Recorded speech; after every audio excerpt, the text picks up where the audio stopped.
Ciao, buongiorno. On this episode, we have some news to opinion to discuss, and I will also be giving a review of the new Pixar film, Luca. Let's go.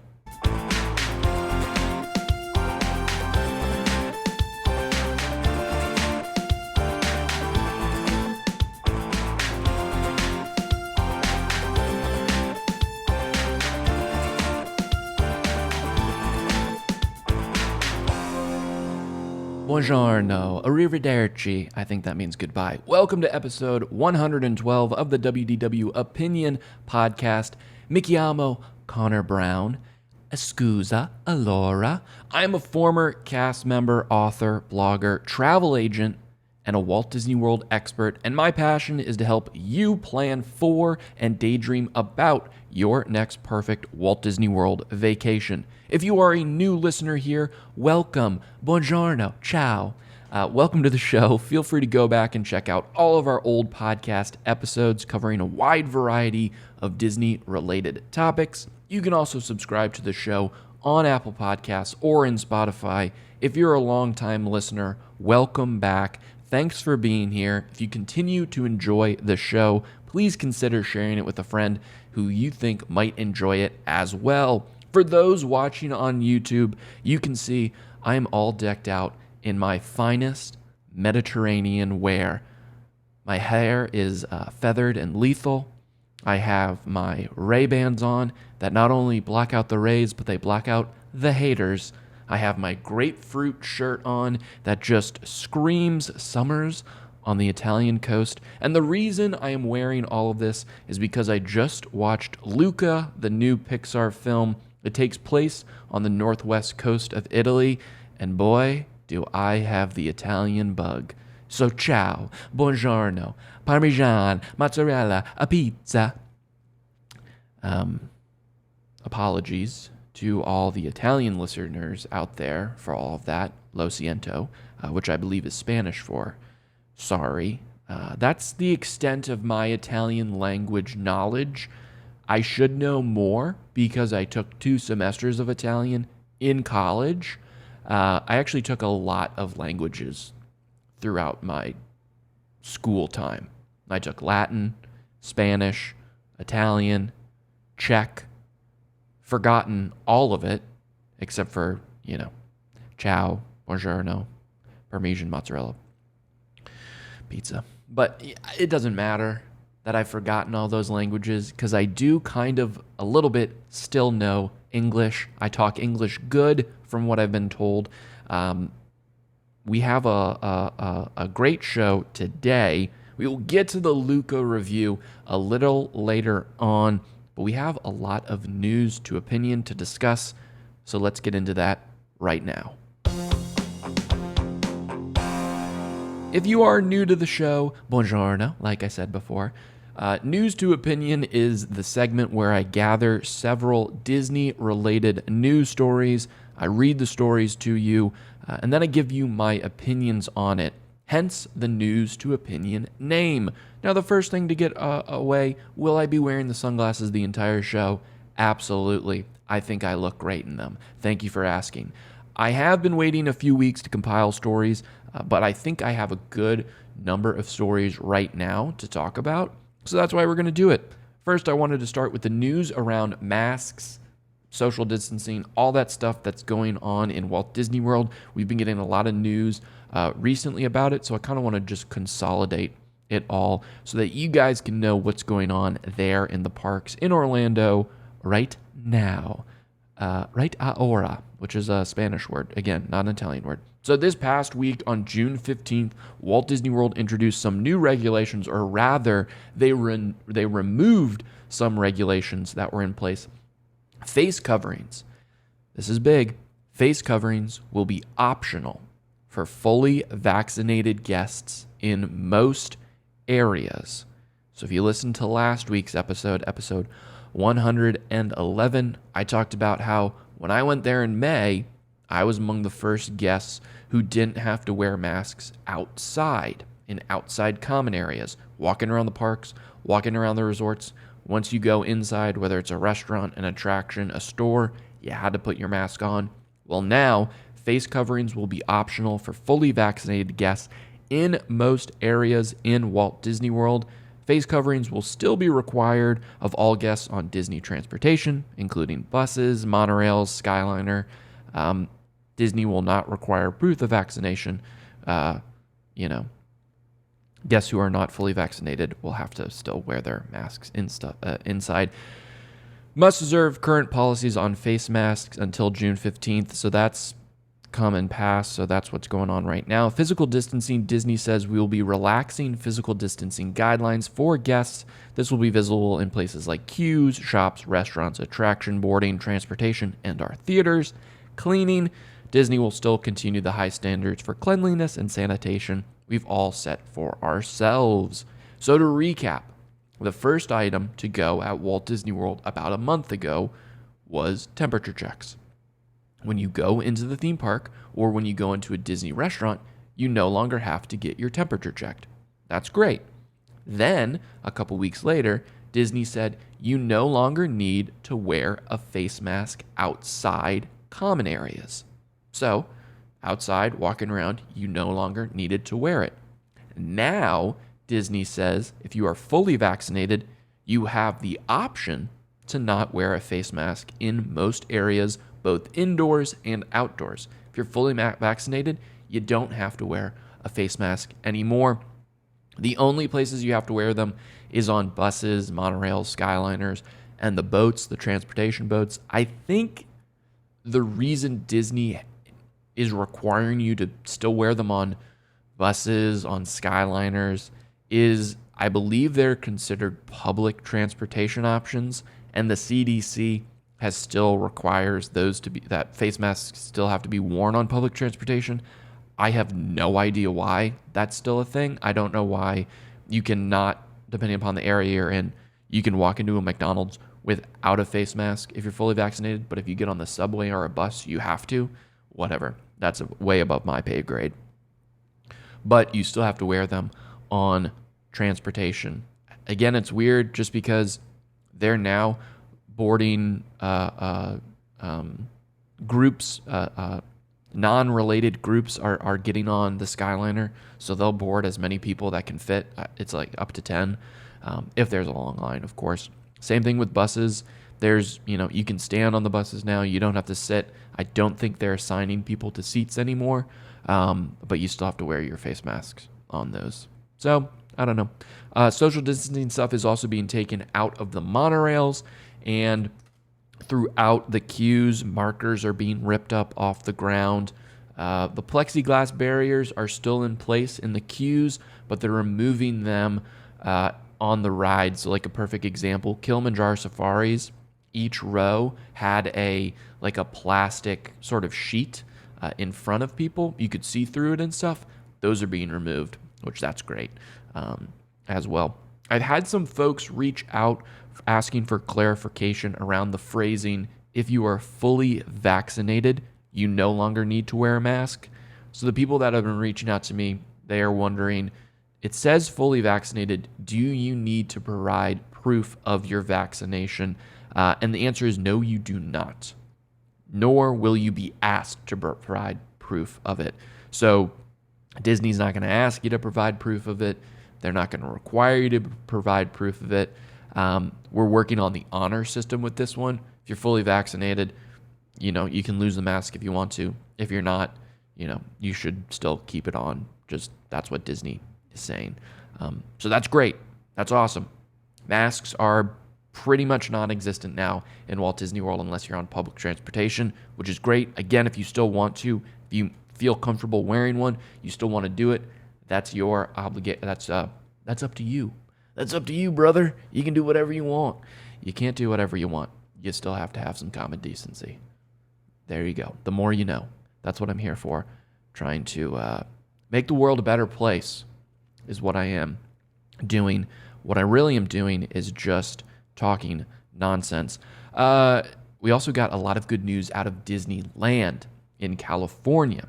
So Disney, this is coming right from Disney, they are excited to welcome out-of-state guests beginning June 15th. So again, that was about 6 days ago at which time we will be discontinuing the requirement for all on-site temperature checks, and the state has also removed the physical distance requirements with respect to guests, so we will allow guests to self-determine distancing.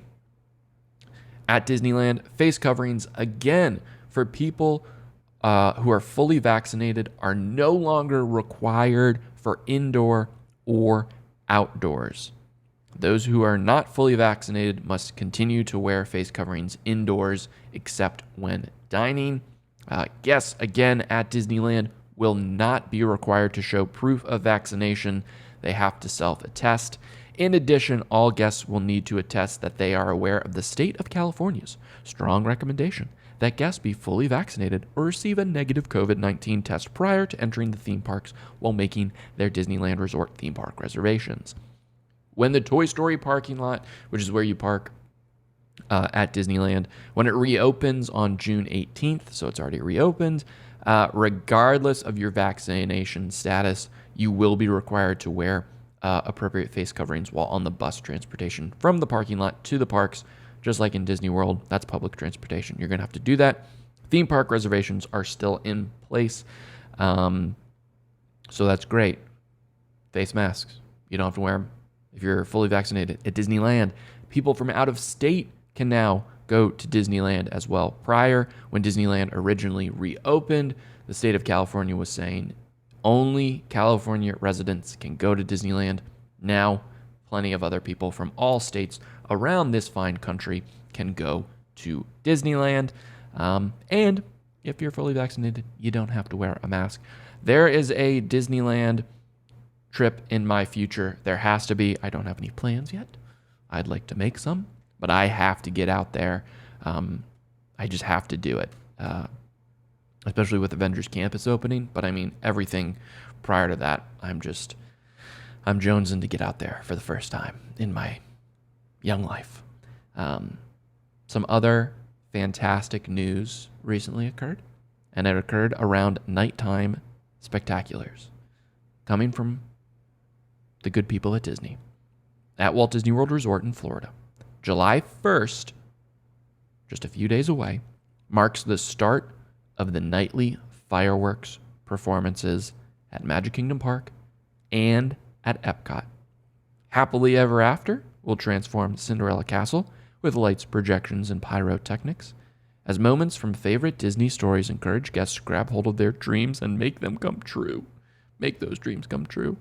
And as part of the ongoing transformation of Epcot, Epcot Forever, unfortunately, is coming back. No, they didn't say that. Will produce a spectacle of fireworks, music, and lighting effects over World Showcase Lagoon, highlighting the themes of innovation, exploration, imagination, and celebration at the core of the park's past, present, and future. So we have Happily Ever After coming back to Magic Kingdom, which is awesome. One of my favorite fireworks shows of all time. Spectacular. Love that it's coming back starting July 1st. Epcot Forever. Remember, Epcot Forever was the interim fireworks show at Epcot. Back in 2019, Illuminations stopped. Illuminations had been there for, 20 years almost. Illuminations stopped. Epcot Forever was taking its place for a certain amount of time. And then Harmonious is coming. And then the barges in the World Showcase Lagoon at Epcot, those big, massive barges, those are part of Harmonious, the new nighttime spectacular that we don't have an opening date for just yet. So those barges are for Harmonious. Starting July 1st, Epcot Forever is coming back. Epcot Forever is fine. They have some cool things going on there. They have the boats with the kites that they pull the kites, and the kites are on fire, and I don't know. They're cool elements of Epcot Forever, but it clearly is a show that's not meant to last forever. Ironically, even though the name is Epcot Forever, it's not going to be around forever. Harmonious, I would think, and I don't know. There's so much testing with this show because it's so massive on so many different scales, pyrotechnics, layers, those big water fountains, those big barges out in the middle of World Showcase Lagoon. There's a lot going on with Harmonious. Hopefully it comes for the 50th anniversary on October 1st of this year. But starting on July 1st, we've got Happily Ever After at Magic Kingdom and Epcot Forever in Epcot.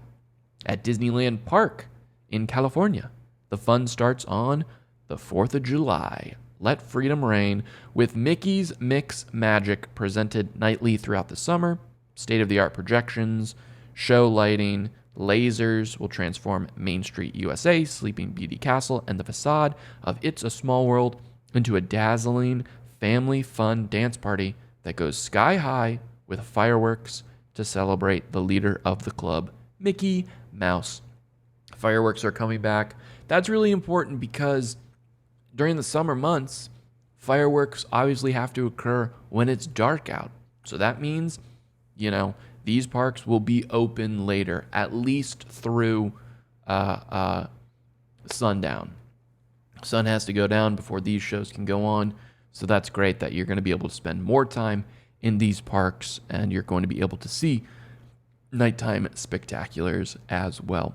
Very, very, very exciting news that I am very happy to see, and I can't wait to get back to Disney World to watch Happily Ever After. And even though Epcot Forever wasn't my favorite, it will be good to see it again just because I love a good nighttime show at Epcot. One thing I'm a little upset about, not upset, but I wish would be debuting at the same time. I wish fireworks would be coming back to Hollywood Studios. I think so. Phantasmic, I think they have to get it back as soon as possible. That's something that just eats up so many people. So many people look forward to it. I'd love for that to come back as soon as possible. The Star Wars fireworks that they have going on over the Chinese theater, I think that's going to be a little more challenging because you have Mickey and Minnie's Runaway Railway. So as long as the park's open, that line is going to stretch outside of the Chinese theater. And because of that, it might be difficult to do crowd control with people wanting to stand right there online. But I think that there's a way to do it. Hopefully it comes back soon because I love those fireworks at Hollywood Studios as well. But for now, we got Happily Ever After. We have Epcot Forever. We have things to keep us in the park for longer, which is muy bien. Again, a Spanish word. I don't know why I keep defaulting to Spanish words. Okay. The final bit of news around Walt Disney World is that cast members who are fully vaccinated no longer have to wear masks in outdoor areas. Fantastic. So fantastic.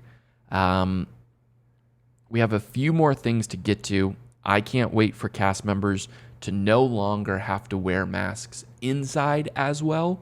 Listen, the reason Disney is doing this is because obviously the state says it's fine. If you're fully vaccinated, you don't have to wear a mask outside. So that's why they're letting their cast members do it. There's still a lot of cast members that exclusively work indoors who will still have to wear masks.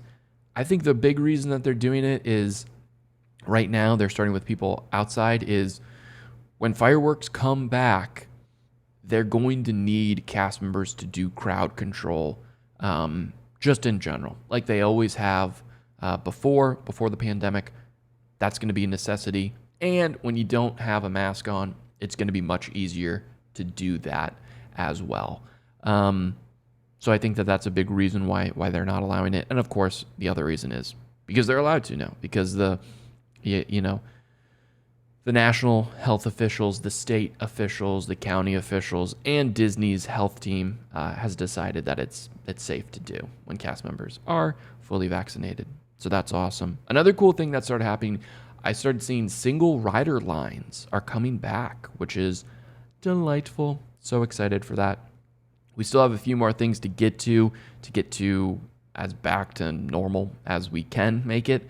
One big thing we need more hotels to fully open at Walt Disney World. We got news that Disney's Animal Kingdom Lodge was going to be reopening on August 26th for arrivals. This is in addition to Disney Boardwalk Inn, opening for arrivals beginning July 2nd, and Disney's Polynesian Village Resort will begin welcoming arrivals beginning in late July. That's great. Pretty much every single deluxe will be open by the end of August. The DVC side, of course, but then also the regular hotel side at pretty much every single resort, deluxe resort will be open. Fine, great, perfect, love it. We need the remaining moderates and the value resorts to open back up as well, because right now it's slim pickings for spots in the fall right now if you want to book a trip in the fall. When it comes to moderates and values, I can still find you a great deal. Shameless plug. I am a travel agent. Reach out to me, Connor, at WDWOpinion.com. We'll get you going to Walt Disney World. You won't have to wear a mask if you're fully vaccinated. You can watch the fireworks, all that stuff. But from a inventory perspective, the Port Orleans resorts, Riverside and French Quarter, need to reopen. The remaining value resorts need to reopen as well, just to give people more options, just to give people more opportunities to book hotels within their price range as well. It's great that all the deluxes are opening, but not everyone is a deluxe sort of vacation goer. We need more options. And as people are, as restrictions are being lifted, more people are getting antsy to go. People are being inundated with travel requests. We need more rooms to open up to accommodate that. So hopefully Disney starts doing that sooner rather than later. I have to imagine they want all hotels open by October 1st for that 50th anniversary, but fingers crossed we're able to do that. Now, people, I will also say this. While we are waiting on some other elements to come back, things like parades. I think parades will be back by the fall. I think it only makes sense with the 50th anniversary coming. So I think they'll be returning around that point. But with other things like Fast Pass, like the dining plan, like the free dining offer they always do, just be prepared that some things may never come back. Or if they do come back at any point, they might be drastically different from what they were before COVID. You just need to prepare yourself for that. Disney, for better or worse, has used the pandemic to make changes that they have been wanting to make for a while now. In California, they got rid of the annual pass program for Disneyland. That's something they really have been wanting to do for a while now. There's a ton of annual pass holders in Disneyland. Annual pass holders out there would just go into the parks and not do anything, not buy anything, not eat anything. They just go to hang out, which they have every right to do so. But the Disneyland people wanted more revenue to come in. They saw the annual pass program as that. They got rid of it, and that's something that they've been wanting to do for a while. In Orlando, they're discontinuing Magical Express. This is the last year of Magical Express. That's occurring. That's another thing they've had their eye on. With more Lyfts, with more Ubers, with more rideshare options, Disney spends a lot of money on Magical Express for people to not use it. Again, it's another benefit that's going away. You can be mad at Disney, whatever, but that's the reality of this situation. They got rid of that. They introduced Park Pass reservations, and those will probably stick around for as long as possible, maybe forever. You might have to always, going forward, make a Park Pass reservation before you enter the park. The way that Disney looks at it, they have a much better opportunity to gauge the amount of people that will be coming in on any day when they know how many reservations they have. So they can adjust for how many cast members will be there that day, how many, seasonal things need to be occurring, how much inventory or food they have to order for a day. It helps them plan a lot more when they know this amount of people have park reservations. That might stick around for a while. There are some opportunities for Disney to continue to change things as well. Extra magic hours are a perfect example. They've gotten rid of this, and now in the fall, they are introducing early entry for on-site guests. So the difference is extra magic hours where every day one park was either open an hour early or an hour or two later than typical. And those extra magic hours, whether it was in the morning or evening, were only available for on-site Disney guests to utilize. So on a Monday, you might have extra magic hours during the morning for Magic Kingdom.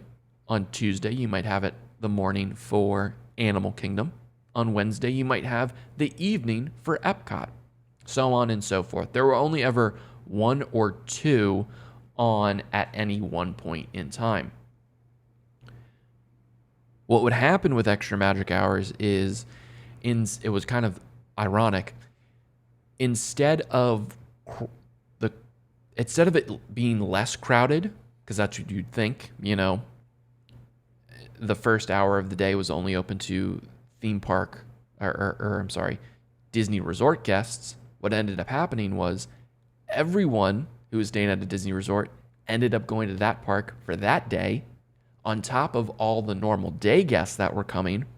So it was just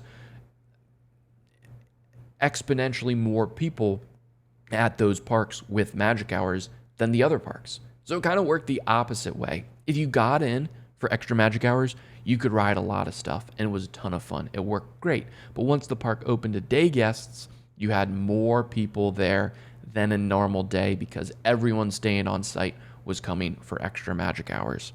So I am looking forward to this new opportunity that Disney is coming with, which is saying instead of extra magic hours happening only at one park on this day, one park on the next day, every day, every theme park is going to open 30 minutes early for on-site guests. I think that that's cool. How much can you get done in 30 minutes? You can get done more than you think. Especially, you can get done, you can run to Flight of Passage and knock that out within 30 minutes for sure. Or you can get in line for Flight of Passage and you won't have to wait 2 hours to ride it, whatever it might be. The opportunity is still there, and this also spreads people out because this option is available at every single theme park on every single day. Then you're more in charge of what you want to do when you want to do it, and the crowds won't be as big of a deal since every park has it every single day. So that was a new opportunity that Disney released. This might work out better. Who knows? We'll see. It's starting in the fall. I'll say this. With FastPass, it might come back as a paid service. It might come back as a paid service. A couple years ago, they announced the Genie app. The Genie app was going to be from what we've been told so far, a paid service that basically says, okay, you're going to go to this attraction at this time, and Disney's computers, know it's going to be low wait times and things like that. And in addition to that, there was going to be probably an upgrade where you could get fast passes through the Disney Genie app. Again, we don't know total specs on it. We don't know when it's going to arrive, but they're still working towards that. I think FastPass might be coming back as a paid service. Disneyland did it several years ago with the Max Pass, MAX Pass situation, where it was $10 per person per day. People love that service out there. It might come back as that. It might come back as a higher price point. It might come back as normal, where you were able to get your 3 fast passes in advance. We don't know, but I'll say this much. If FastPass doesn't come back, what will end up happening is, yes, you won't get to cut the line, so to speak, on 3 attractions. But what you will be able to do is wait in line at a much reduced time across the board. With FastPass, what occurs is, yes, people get to cut the line, but what happens is as people are cutting the line with FastPass, they're holding the standby line. That increases the wait time of the standby line. Now, with no FastPass, what occurs is there's just one line to get on the ride. There's no stopping the line.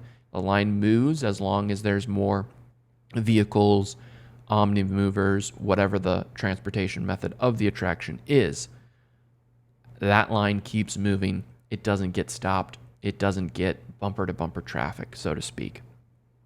So, with FastPass not being there, yes, you might have to, you don't get the option to skip the line, but across the board, the wait times will be lower.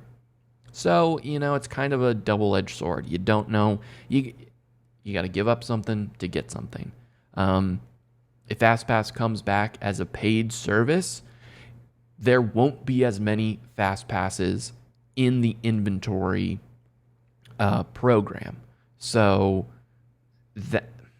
you won't be stopping the line as much, is what I'm trying to get at. So I think if it comes back as a paid service and it's a high enough premium, it won't be that big of a deal. It won't have that big of an impact on the standby line. And again, people, I don't know anything about this.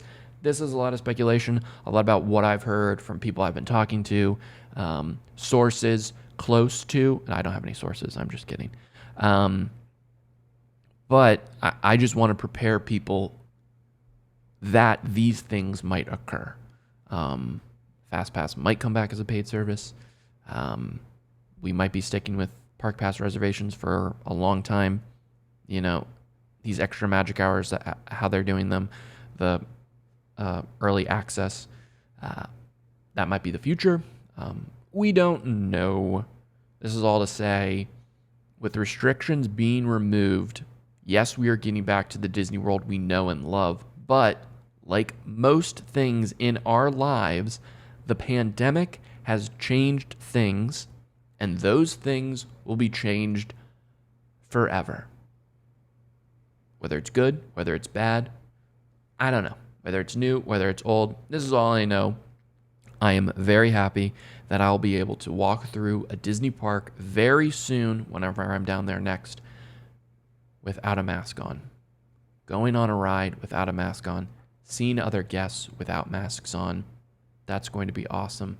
And I can't wait until the cast members all throughout the parks don't have to wear a mask anymore as well. These are all good news items. It's looking pretty awesome. It's a good time to be a Disney fan. For show, for sure. All right. Ciao. Mickey Connor. Let's talk about Luca. This is the newest film from Pixar. It is streaming on Disney Plus right now. You don't have to pay for the premiere access. You don't have to pay extra like you did for Mulan or Raya and the Last Dragon. They initially came out. You had to do that. Then a few months after, it was free. Luca, brand new from Pixar, on Disney Plus, free to stream with your normal Disney Plus subscription, which is Italian, I believe, for subscription. Subscription. Let me just say this right off the bat. This is going to be a spoiler-free review. Kaiser Sose, he's verbal klimt. That's my spoiler. Let me just say this film was delightful. And I think delightful is the perfect way to describe it. It wasn't a life-changing film.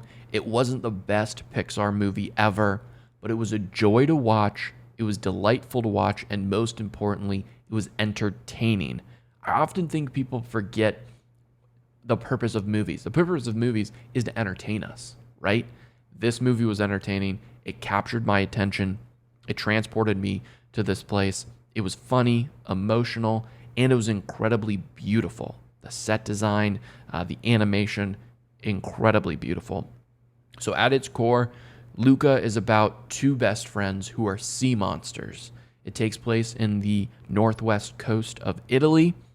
They're sea monsters, but in this world, in the world of Luca, sea monsters can change into humans when they emerge on land. These two friends at the core of the story, Luca and Alberto, they're sea monsters, but they want to explore the world above the land. There are some serious elements that are familiar to anyone that has seen The Little Mermaid or Finding Nemo, but this film never feels like a ripoff of either of those. No way. For me, the craziest part about this film is how well done the animation is. The technology has come so far, it makes Toy Story look archaic even. The landscapes are beautiful. The sea is just full of colors. It's so vibrant. It's so smooth. It's a movie where you could mute it on the TV, press the mute button, and you're just watching the TV, and you could be impressed with all the elements, all the details, all the animation. It's really, really, really, really pretty. And at times, animation nowadays is always so tricky because you look at it at times and you're like, is that real? Did they just sneak a live action, still in there? Is that actually drawn or animated on a computer by someone? When it can trick you like that, I think that's really, really, really cool. It's very fun. It's a funny film. It is still very emotional, like what Pixar does best. I will say at the end of the film, the craziest thing happened to me. At the very end of the film, somehow I got something in both of my eyes. I don't know how. I guess I got a dust particle in one and then a dust particle in the other eye. It was crazy. It happened right at the end. My eyes got a little watery, but that's just wild that something got in both of my eyes at the same time. That's to say, I didn't cry at the end of this movie because I'm a big, strong man, and I don't do that. It's just, if you look at the videotape of me sitting on my couch, dust particles got in both of my eyes, and that's why they were watery. And that's my story, and I'm sticking to it. Also why I'm wearing sunglasses today. So you don't. Because of the dust. I'm wearing sunglasses because of the dust. It is emotional. It is very emotional. And then there weren't as many adult elements in this Pixar film as there had been in prior Pixar films. I will say it's more, children oriented, but I still enjoyed it a lot. Like I think I'm going to go rewatch it again, which is something I don't do. But it was just super enjoyable. And let me say this. That's super important because for now, for a little while at least, Pixar, I don't want to say they've been on a cold streak. But okay, what I'll say is for a while now, it's no longer a guarantee that every film is going to be a huge hit from Pixar. For the beginning, decade or two of Pixar, it was pretty much a guarantee that when they were releasing a film, it was going to be the biggest animated film of all time. You start with Toy Story, still my favorite movie of all time. A Bug's Life, Toy Story 2, Monsters, Inc., Finding Nemo, The Incredibles, Cars, Ratatouille, WALL-E, Up, Toy Story 3. The first 11 films are all classic films. They're not classic because it's been a while since they were released. They're classic because they were incredible films. Exceptional films. And that was the time where when you knew Pixar's coming out with a new movie, you knew it was going to be a smash hit. You knew it was going to be funny. It was going to be original. It was going to be appeal to adults and kids. It was going to be emotional. It was going to be real, incredible storytelling. Then they kind of shifted gears. They said instead of coming out with a movie every year, what we're going to do is we're going to come out with 1.5 movies every year. Meaning, every year we're going to tell an original story, but Every other year, in addition to an original story, we're also going to release a sequel or a prequel. They've kind of backtracked from that strategy now, but we know that was their strategy starting in 2010. We had Cars 2 in 2011, Brave, Monsters University, which was the prequel, The Good Dinosaur, which was awful, Finding Dory, a sequel, Cars 3, a sequel, Coco, Incredibles 2, Toy Story 4, Onward, Soul, Luca. So those first 11 movies ending with Cars or with Toy Story 3. Cars 2, whatever. Brave was okay. Monsters University, I liked. Inside Out, I liked. The Good Dinosaur, awful. Finding Dory, I liked that a lot. Cars 3, haven't seen it. Coco was incredible. Incredibles 2 was solid. Toy Story 4 was okay. Onward, it was okay. Soul, very emotional. It was all right. Luca, I enjoyed that a lot. So those last three, Onward, Soul, Luca, I think they were all good. Hopefully, this is an ongoing trend that we're getting back to classic Pixar. And they were incredible for a while. Now Disney Animation themselves have come in and released some great films as well. But I think going forward, I'm excited for the new films that they have coming out. Luca, a completely original story. Soul, Onward, all original stories. Next year, Turning Red is going to be an original story. That's about a 11-year-old girl who every time she gets overly excited, she turns into a giant red panda. Looks incredible. Might win the Academy Award. You heard that here first. Then that same year, 2022, we're going to get Lightyear, which is a film about the astronaut that inspired the Buzz Lightyear action figure. So it's not about Buzz Lightyear. It's about the actual astronaut who inspired the creation of Buzz Lightyear. Two original stories. Lightyear is kind of it's not a sequel, it's not a prequel. I guess it's a spin-off of sorts. But I'm excited because I think if Pixar can focus on, original storytelling, and it's tough. There's only so many stories that can be told. But if they keep making them beautiful, if they keep making them original, if they keep entertaining people, that's really, really, really important. And I look forward to seeing what Pixar has next. I will say about Luca, favorite characters are Luca's mom and dad, played by Maya Rudolph, and the incomparable, oh my gosh, I just forgot his name. And this is Jim Gaffigan. Jim Gaffigan is the man. He's hilarious. But yes, stop what you're doing right now. Turn on Disney Plus. Watch Luca. And when you do watch Luca, head over to the Opinioneers Facebook community, wdwopinion.com/opinioneers, OPINIONEERS. That's where the WDW Opinion community meets. You're an Opinioneer just for listening to this show. And when you watch Luca, I want you to go over to there, connect with your fellow Disney fans, and let me know what you thought of the film. Did you like it? What was your favorite scene? Was it enjoyable? I want to hear all about it.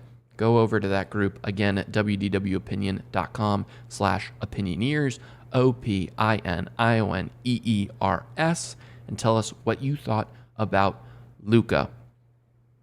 That's all I got on Luca. It's enjoyable. I like it a lot. That's going to wrap it up for this show as well. If you enjoyed today's episode and you're on YouTube, leave a comment about my sweet, sweet getup. Let me know what you think of the shades. Again, if it's a mean comment, don't worry, because these block out the haters. But if you are watching on YouTube, hit the like button, leave a comment letting me know you enjoyed it. Please subscribe to the channel. If you're listening on audio, go over, check out the YouTube of this, the video format of this. It's only our second episode doing it. Would love to get your guys' feedback on it for sure.